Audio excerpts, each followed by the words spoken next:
Assalamualaikum adik-adik. Selamat datang di channel Nisrina Media. Di sini kita akan mendengarkan kisah-kisah Islami yang penuh teladan dan kebaikan. Yuk kita mulai. Baik adik-adik tersayang, kita lanjutkan ceritanya ya. Jangan lupa sholat dan doakan kedua orang tua kita. Oke, sekarang kita ada di utusan Quraisy. Adik-adik tersayang, apa yang terjadi dengan muslim yang berhijrah ke Habasyah? Kita tidak bisa membiarkan mereka berlindung di Habasyah, seru seorang pembesar Quraisy. Dengan perlindungan yang diberikan Raja Najasyi, aku khawatir mereka akan bertambah kuat dan membahayakan kita. Kirim utusan kepada Najasyi. Sambut pembesar yang lain. Bujuk dia, katakan apa saja agar dia memulangkan para pengikut Muhammad itu. Kirim utusan kepada Najasyi, seperti itu ya adik-adik ya. Jadi siapakah yang diutus untuk ke Raja Najasyi? Oke, Amr bin As dan Abdullah bin Abi Robi'ah akhirnya diutus menemui Raja Habasyah. Najasyi tiba di Habasyah, mereka mempersembahkan hadiah-hadiah berharga untuk raja dan para pembesarnya. Paduka Raja, kata mereka. Kaum muslim yang datang ke negeri Paduka ini adalah budak-budak kami yang tidak punya malu. Mereka meninggalkan agama bangsanya dan tidak pula menganut agama Paduka. Mereka membawa agama yang mereka ciptakan sendiri yang tidak kami kenal dan tidak juga Paduka kenal. Kami diutus kepada Paduka oleh pemimpin masyarakat mereka, oleh orang tua mereka, paman mereka, dan keluarga mereka sendiri, agar Paduka sudi mengembalikan orang-orang itu kepada kami. Kami lebih mengetahui betapa orang-orang itu mencemarkan dan memaki-maki Tuhan kami. Begitu rayuan kedua utusan kepada Raja Najasyi adik-adik. Sebenarnya kedua utusan itu telah menyogok para pembesar istana untuk membantu mereka meyakinkan raja. Namun, Najasyi adalah raja yang bijaksana. Dia sama sekali tidak terpengaruh hadiah-hadiah yang dibawa kedua utusan Quraisy. Dia tidak mau mengusir kaum muslimin kembali sebelum ia mendengar sendiri apa alasan mereka pergi dari Mekah. Masya Allah ya, Raja Najasyi ini ternyata memang adalah seorang raja yang sangat bijaksana ya adik-adik ya. Bawa para pengungsi itu ke hadapanku, perintah Najasyi.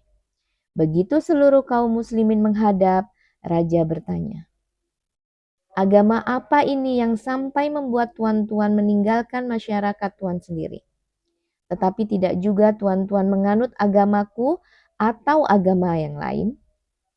Nah, adik-adik tersayang, jawaban kaum muslimin akan menentukan apakah mereka bisa meyakinkan raja atau mereka dipaksa keluar dari Habasyah sebagai tawanan Quraisy. Nah, ini harus ada pembicara ulung nih adik-adik supaya meyakinkan Raja Najasyi agar mereka tidak dikembalikan kepada kaumnya seperti itu. Nah, kira-kira siapa ya adik-adik ya yang jadi pembicara dari perwakilan kaum muslimin? Oke, ini dulu ya. Wajib hijrah.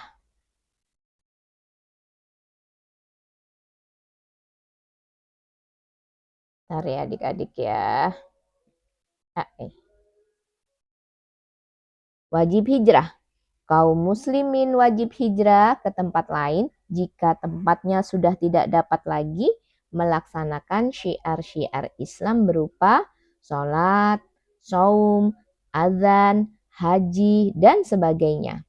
Namun, setelah Rasulullah Shallallahu Alaihi Wasallam kelak menaklukkan Mekah, tidak boleh lagi kaum muslimin berhijrah. Jika mereka ditindas, mereka harus berjihad melawannya. Oke, kita lanjut ke lembar berikutnya.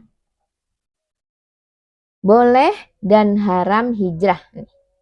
Kaum muslimin diperbolehkan berhijrah ke negeri lain jika di negerinya menghadapi bencana yang sangat menyulitkan sehingga tidak dapat beribadah dengan baik. Kaum muslimin diharamkan alias dilarang hijrah ke negeri lain jika kepergiannya malah menyebabkan terabaikannya kewajiban Islam yang memang tidak dapat dilakukan oleh orang lain. Seperti itu ya adik-adik ya. Oke, jawaban kaum muslimin. Nah, ini jawaban kaum muslimin yang tadi ditanyakan oleh Raja Najasyi adik-adik ya. Saat itu, yang menjadi juru bicara kaum muslimin adalah sepupu Rasulullah Shallallahu Alaihi Wasallam yang amat tampan, yaitu Ja'far bin Abu Thalib. Paduka Raja, jawab Ja'far penuh hormat. Ketika itu kami masyarakat yang bodoh, kami menyembah berhala, bangkai pun kami makan. Segala kejahatan kami lakukan. Memutuskan hubungan dengan kerabat, dengan tetangga pun kami tidak baik. Yang kuat menindas yang lemah. Demikian keadaan kami sampai Tuhan mengutus seorang utusannya dari kalangan kami yang sudah kami kenal asal-usulnya. Dia jujur, dapat dipercaya, dan bersih pula. Dia mengajak kami menyembah hanya kepada Allah yang Maha Tunggal, meninggalkan batu-batu dan patung-patung yang selama ini kami dan nenek moyang kami menyembahnya. Dia menganjurkan kami untuk tidak berdusta, untuk berlaku jujur, mengadakan hubungan baik dengan keluarga dan tetangga, menyudahi pertumpahan darah, serta menghentikan perbuatan terlarang lainnya. Dia melarang kami melakukan segala kejahatan dan menggunakan kata-kata dusta, melarang memakan harta anak yatim, dan melarang mencemarkan perempuan-perempuan yang bersih. Dia minta kami menyembah Allah dan tidak menyekutukannya. Selanjutnya, disuruhnya kami melakukan sholat, zakat, dan saum.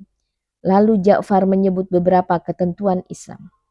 Kami pun membenarkannya, kami turut segala yang diperintahkan Allah. Lalu yang kami sembah hanya Allah yang Maha Tunggal. Tidak menyekutukannya dengan apa dan siapapun juga. Segala yang diharamkan kami jauhi dan yang dihalalkan kami lakukan. Oleh karena itu, masyarakat kami memusuhi kami, menyiksa kami dan menghasut supaya kami meninggalkan agama kami dan kembali menyembah berhala, supaya kami membenarkan segala keburukan yang pernah kami lakukan dulu. Oleh karena itu, mereka memaksa kami, menganiaya kami, menekan kami, dan menghalang-halangi kami dari agama kami. Maka kami pun keluar dan pergi ke negeri Tuhan ini. Ini adalah Raja Najasyi, adik-adik tersayang. Tuhan jugalah yang menjadi pilihan kami. Senang sekali kami berada di dekat Tuhan, dengan harapan di sini tidak akan ada penganiayaan. Najasyi mendengarkan dengan penuh kesungguhan. Lalu katanya, adakah ajaran Tuhan yang dibawanya itu yang dapat tuan-tuan bacakan kepada kami? Raja Najasyi rupanya juga penasaran ya dengan agama yang dibawa oleh Rasulullah Shallallahu Alaihi Wasallam. Bagaimana kelanjutannya adik-adik? Yuk kita dengarkan ya. Surat Maryam. Ya, jawab Ja'far. Ia membaca awal surat Maryam sampai ayat 29 dan 33 yang artinya, lalu ia memberi isyarat menunjuk kepadanya, kata mereka, bagaimana kami akan bicara dengan anak yang masih muda belia? Dia, Isa berkata, aku adalah hamba Allah. Diberinya aku kitab dan dijadikannya aku seorang nabi. Dijadikannya aku seorang pembawa berkah di mana saja aku berada dan dipesankannya kepadaku, melakukan sholat dan zakat selama hidupku. Dan berbaktilah aku kepada ibuku. bukan dijadikannya aku orang congkak yang celaka. Bahagialah aku tatkala aku dilahirkan, tatkala aku mati, dan tatkala aku hidup kembali. Adik-adik tersayang, ayat-ayat itu yang dibacakan oleh Ja'far membenarkan isi kitab Injil. Semua pemuka istana dibuat terkejut.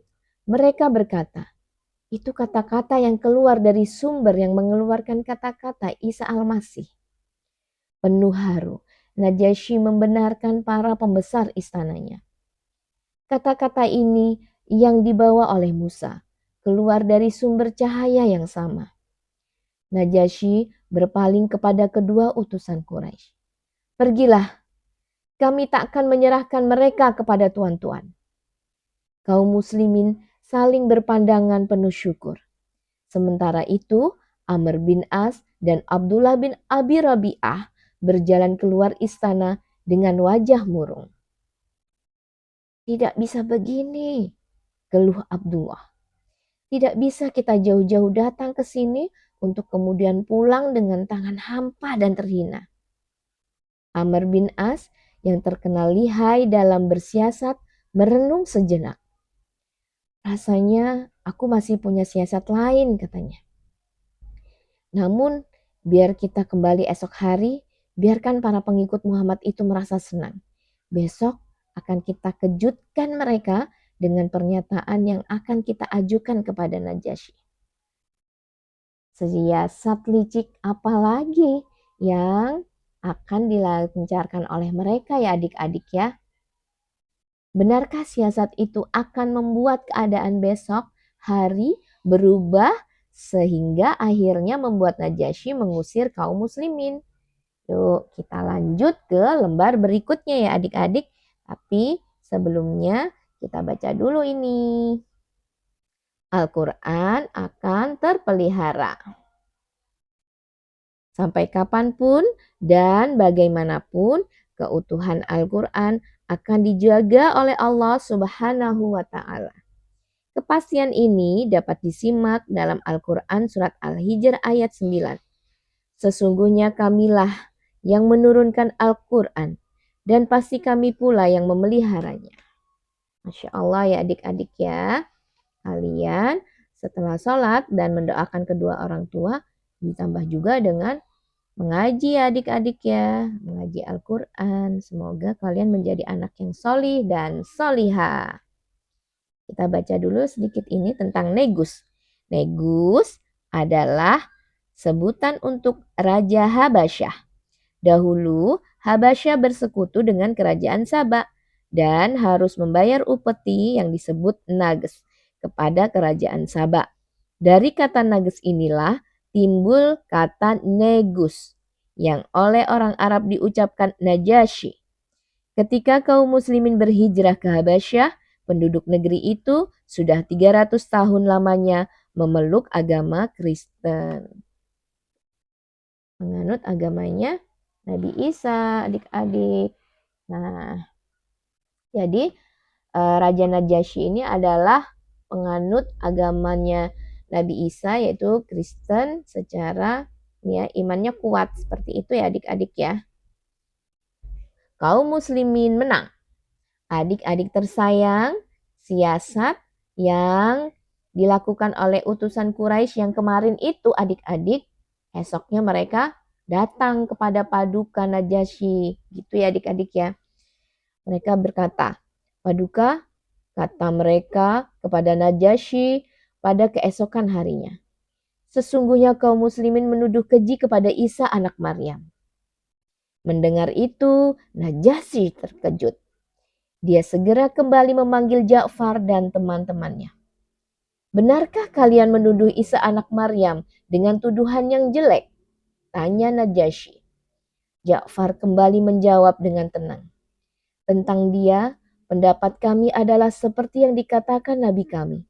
Dia adalah hamba Allah dan utusannya, ruhnya dan firmannya yang disampaikan kepada perawan Maryam.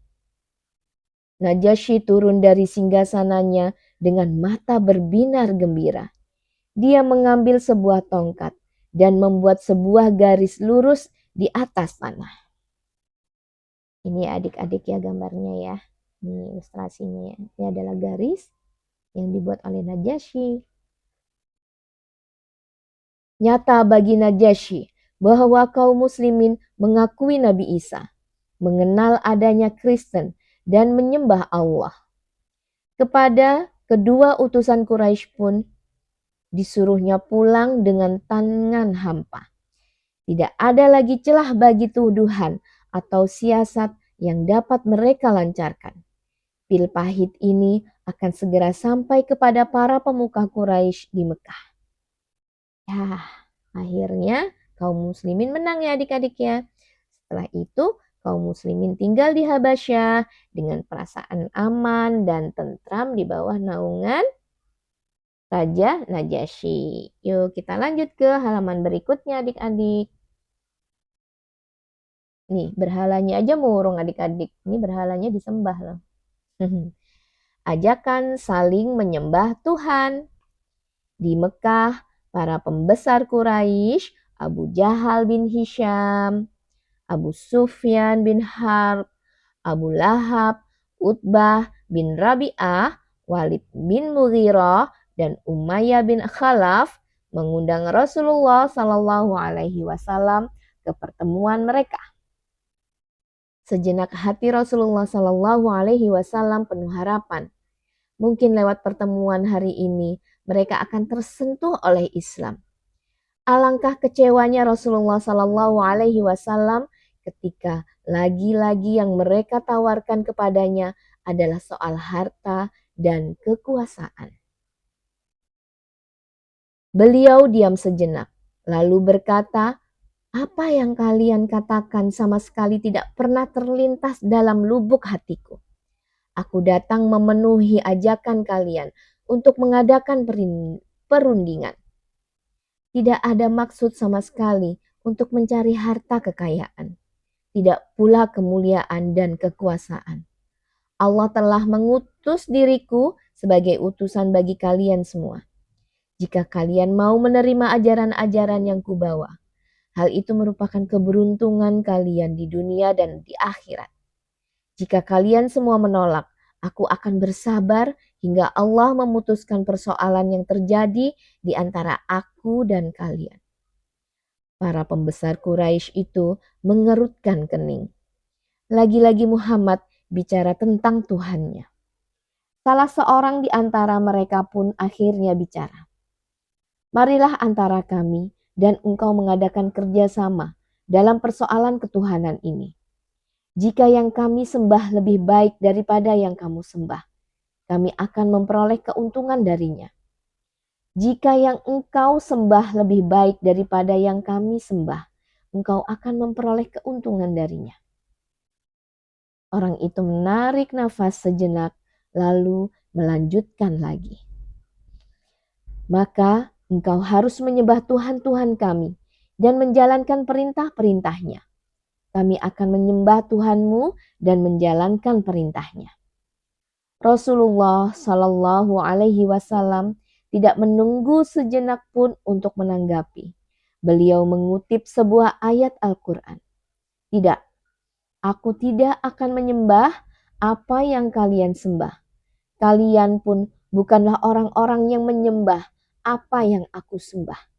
Bagi kalian adalah agama kalian, bagiku adalah agamaku." Perundingan pun buntu. Para pembesar Quraisy itu merasa tidak ada lagi jalan untuk melakukan perubahan.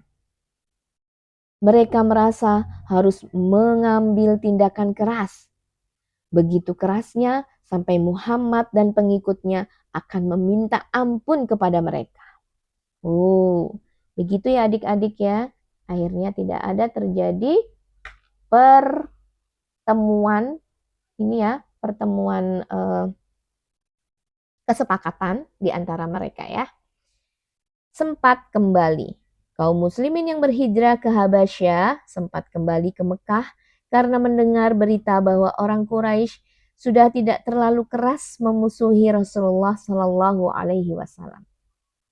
dan pengikutnya. Namun ketika mengetahui bahwa orang Quraisy malah bersikap semakin keras, mereka kembali berhijrah ke Habasyah.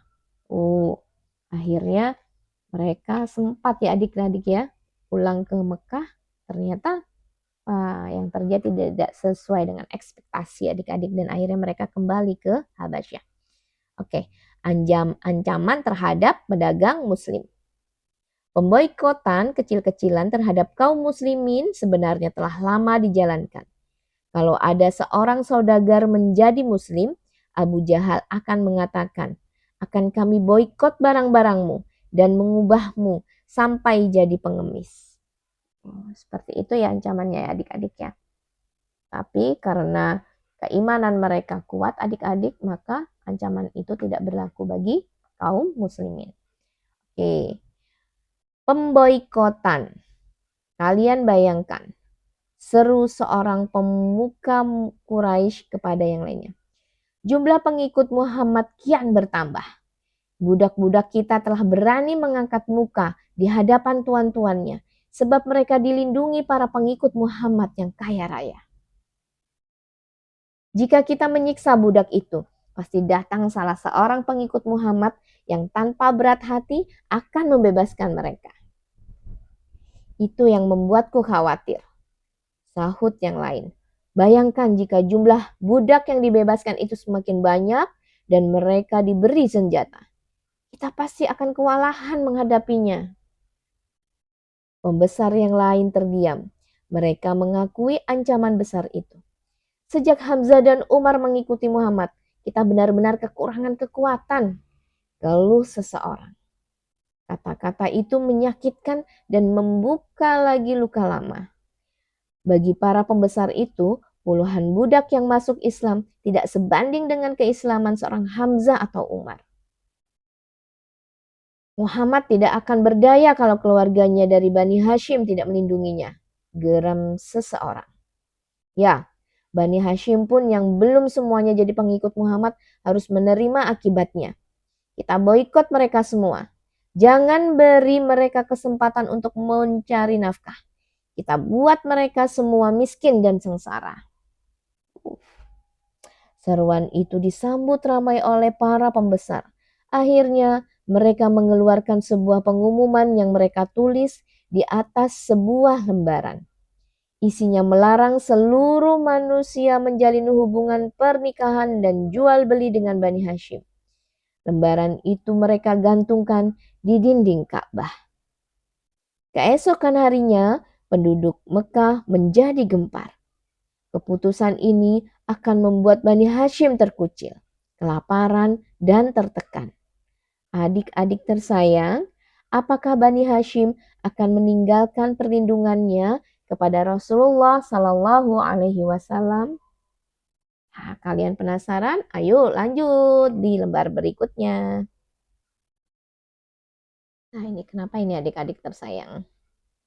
Derita pemboikotan. Rasulullah Sallallahu Alaihi Wasallam, Bani Hashim dan kaum muslimin diasingkan ke dalam Syib, benteng kecil milik Abu Talib. Kaum Quraisy menegaskan bahwa jika Bani Hashim menyerahkan Rasulullah Sallallahu Alaihi Wasallam, pemboikotan atas mereka akan dicabut. Namun bukannya merasa takut, Bani Hashim malah semakin setia kepada Rasulullah Sallallahu Alaihi Wasallam yang merupakan anggota keluarga mereka. Adik-adik tersayang, pemboikotan ini berjalan 3 tahun lamanya. Selama itu hanya pada musim haji saja Rasulullah Sallallahu Alaihi Wasallam dan para pengikutnya bebas berdakwah keluar Syib. Itu pun selalu diikuti oleh Abu Lahab sambil mengolok-olok Rasulullah Sallallahu Alaihi Wasallam dengan kata-kata kasar.